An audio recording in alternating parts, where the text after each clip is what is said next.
Assalamualaikum warahmatullahi wabarakatuh. Kami dari kelompok 10, anggotanya terdiri dari Vina Amelia, NIM 1815232, Siska Wati, NIM 1815225, Syifa Mardiah, NIM 1815-2004. Kami akan membahas tentang PTSD. Apa sih PTSD itu?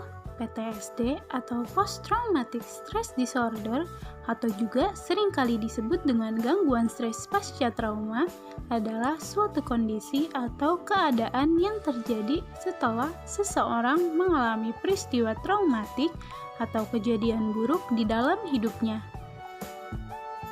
Ciri umum PTSD sering mengingat-ingat akan kejadian traumatis di masa lalu, ketakutan atau ketidakpercayaan terhadap orang lain, mengalami kecemasan secara terus-menerus, canggung, sulit mengatur tingkat emosi, sulit berkonsentrasi, susah tidur, dan juga sulit untuk bersosialisasi dengan orang lain.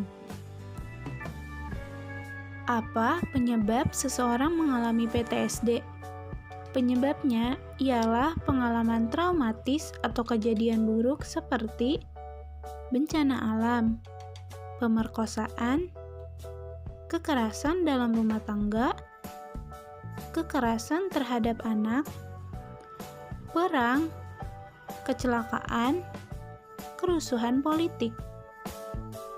Akibat dari rasa frustasi karena gejala PTSD, seseorang dapat mengalami agresif behavior toward oneself or others, yaitu orang tersebut cenderung menyerang orang lain maupun dapat menyakiti dirinya sendiri. PTSD perlu diatasi dengan segera dan tepat, agar kondisi ini tidak semakin parah hingga mengganggu kelangsungan kehidupan penderita. Maka, salah satu cara untuk menanganinya adalah dengan trauma healing. Trauma healing sendiri adalah proses penyembuhan pasca trauma yang dilakukan agar seseorang dapat terus melanjutkan hidupnya tanpa bayang-bayang kejadian tersebut. Setidaknya, terdapat 4 jenis trauma healing yang bisa diterapkan kepada penderita. Trauma healing yang pertama adalah exposure therapy. Proses trauma healing yang satu ini berfokus pada mengubah struktur ketakutan yang ada di dalam pikiran sehingga korban tidak lagi bermasalah ketika melihat hal yang mengingatkannya pada momen tersebut. Kedua adalah Cognitive Behavioral Therapy atau CBT. Cognitive Behavioral Therapy atau terapi perilaku kognitif adalah jenis trauma healing yang bertujuan untuk membantu korban menghadapi trauma dengan mengubah cara mereka berpikir atau bertindak. Jenis trauma healing yang ketiga adalah eye movement desensitization dan reprocessing atau EMDR. Proses ini sendiri akan dilakukan dengan meminta korban untuk menceritakan kembali kejadian traumatis yang dialaminya sambil memerhatikan hal lain. Misalnya, korban diminta untuk memerhatikan gerak jari sambil menceritakan kejadian tersebut.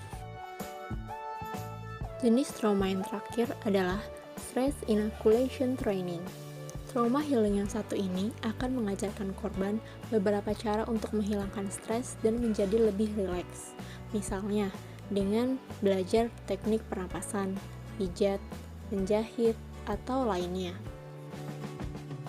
Selain beberapa metode trauma healing yang sudah disebutkan tadi, dokter juga mungkin akan memberikan obat antidepresan kepada pasien PTSD dewasa. Obat sendiri dapat membantu korban untuk lebih tenang dan berhenti memikirkan kejadian tersebut. Nah, selanjutnya kita akan membahas mengenai soal-soal materi tentang PTSD yang sebelumnya telah kami buat. Oke, kita langsung aja ya ke soal pertama. Soal pertama, dalam psikologi, PTSD dimasukkan ke dalam kategori gangguan A. Gangguan kepribadian, B. Gangguan kecemasan, C. Gangguan psikotik, dan D. Gangguan suasana hati. Nah, jawaban yang benar adalah B. Gangguan kecemasan. Karena PTSD itu menyerang rasa cemas seseorang. Beda lagi dengan kepribadian seseorang, psikotik, atau suasana hati. Contoh gangguan kepribadian adalah seperti misalnya gender identity disorder. Nah, untuk gangguan psikotik misalnya skizofrenia. Sedangkan gangguan suasana hati misalnya bipolar. Selanjutnya, soal nomor 2. Berikut ini adalah jenis-jenis trauma healing yang bisa diterapkan kepada pasien penderita PTSD, kecuali A. Eye Movement Desensitization and Reprocessing atau EMDR. B. Cognitive Behavioral Therapy atau CBT. C. Selective Serotonin Reuptake Inhibitors. Dan D. Exposure Therapy.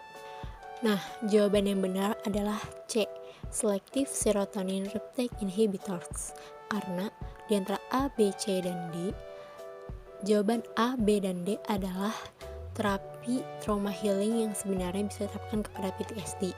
Sedangkan C, Selective Serotonin Reuptake Inhibitors adalah sebuah jenis obat yang utamanya diresepkan untuk mengatasi depresi.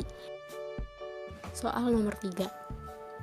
Gejala PTSD pada umumnya dibagi menjadi 4 tipe. Di bawah ini, yang tidak termasuk ke dalam tipe gejala PTSD adalah A. Terjadinya perubahan suasana hati tanpa kendali. B. Gejala ingatan intrusif. C. Perubahan negatif pada cara berpikir dan mood. D. Perubahan pada reaksi emosional maupun fisik. Jawaban yang benar adalah A. Selanjutnya adalah soal nomor 4. Berikut ini, yang manakah kepanjangan yang benar dari PTSD? A. Pasca Traumatic Stress Disorder. B. Pra-Traumatic Stress Disorder. C. Post-Traumatic Stress Disorder. D. Post-Traumatic Stress Disorder. Nah, jawaban yang benar adalah C. Soal nomor 5. Suatu kondisi atau keadaan yang terjadi setelah seseorang mengalami peristiwa traumatik atau kejadian buruk dalam hidupnya merupakan gangguan A. Skizofrenia, B. Bipolar, C. PTSD, D. Dissociative Identity Disorder. Udah jelas ya, jawaban yang benar adalah PTSD. Demikianlah yang dapat kami sampaikan, kurang lebihnya mohon maaf. Wassalamualaikum warahmatullahi wabarakatuh.